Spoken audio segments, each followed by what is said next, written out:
So hello viewer, স্বাগতম সবাইকে নতুন একটি ভিডিওতে। আশা করি আপনারা সবাই ভালো আছেন। আজকের ভিডিওটি আসলে করতে এসেছিলাম সাধন কাকার ঘেরে। সাধন কাকা বছরে প্রথমবারের মতন ঘেরে জাল দিবে এবং ঘেরের যে পুরনো চিংড়িগুলো ছিল সেই চিংড়িগুলো ধরবে, আর সাথে অল্প সংখ্যক কিছু সাদা মাছ ধরবে। কাকা এখানে সাধারণত মিশ্র চাষ করে থাকে। এখানে গলদা, বাগদা, রুই, কাতলা আরও বিভিন্ন ধরনের মাছ দিয়ে থাকে। কাকার এখানে আনুমানিক 80% মতন জায়গা আছে। সে এখানে 20,000-এর মতন গলদা রেণু দিয়েছে, 10,000 বাগদা এবং সাদা মাছ ছিল 700-র মতন, আর পুরনো গলদা চিংড়ি ছিল 900 থেকে 1,000-এর মতন। তার এখানে জাল দেওয়ার প্রধানত উদ্দেশ্য ছিল যে পুরনো গলদা চিংড়িগুলো ধরা এবং নতুন যে গলদা চিংড়ির রেণুগুলো ছেড়েছে সেগুলোর প্রোডাকশন কেমন এবং কেমন ঘনত্ব এবং বৃদ্ধি কেমন হচ্ছে সেগুলো দেখা এবং নির্ণয় করার জন্য সে আজকে প্রথমবারের মতন জাল দিয়েছে।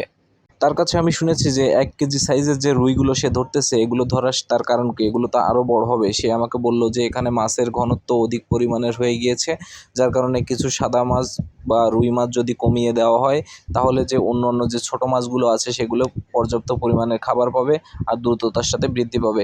এতে গলদা রেণু ও বাগদা চিংড়ির খুবই উপকার হবে। আসলে একজন ভালো মৎস্যচাষী সে জানে যে তার ঘেরের পরিবেশ কেমন বা তার প্রজেক্টের পরিবেশ কেমন, সে কোন মাছটি কখন ধরলে তার ঘেরের উপকার হবে বা লাভজনক হবে, সেই বিষয়গুলোর উপর ভিত্তি করে সে তার 1 কেজি সাইজের রুই মাছ কিছু ধরে দিয়ে আসলে মাছের ঘনত্বটা কমিয়ে দিচ্ছে, যার কারণে তার ঘেরের মাছ দ্রুততার সঙ্গে বৃদ্ধি পাবে এবং সে খুবই তাড়াতাড়ি বাজারজাত করতে সক্ষম হবে। তার কাছে আমি আসলে আজকে শুনতে চেষ্টা করেছিলাম তার খাবারের তালিকায় কখন কি খাবার থাকে। কাকা আসলে প্রতিদিন 10 কেজি করে সয়াবিন এবং 10 কেজি করে ডাল ভিজিয়ে রেখে সেটি সকালবেলা প্রয়োগ করে এবং সে কিছু খাবারের ট্রেতে দিয়ে রাখে এবং পরবর্তীতে গিয়ে সেটাই চেক করে দেখে।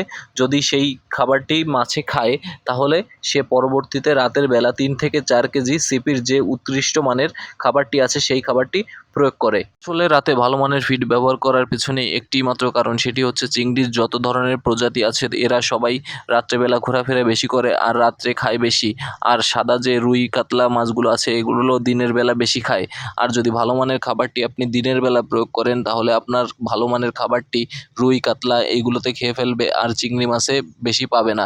এই জন্য আমাদের এলাকার অধিকাংশ চাষি রাতের বেলা ভালো মানের ফিডটি ব্যবহার করে যাতে চিংড়ি মাছটি বেশি খাবার পায় এবং এরা দ্রুততার সঙ্গে বৃদ্ধি পায়। আপনি যদি নতুন চিংড়ি চাষি হয়ে থাকেন তাহলে আপনি রাতে খাবার দেওয়ার পন্থাটি অবশ্যই অবলম্বন করে দেখতে পারেন। আপনি 1 মাসের ভিতরে আপনার মাছের গ্রোথ দেখে আপনি বুঝে যাবেন যে আপনার রাতে খাবার দেওয়ার ফলে মাছের কতটুকু দ্রুততার সঙ্গে বৃদ্ধি পাচ্ছে এবং কতটুকু উপকৃত আপনি হচ্ছেন।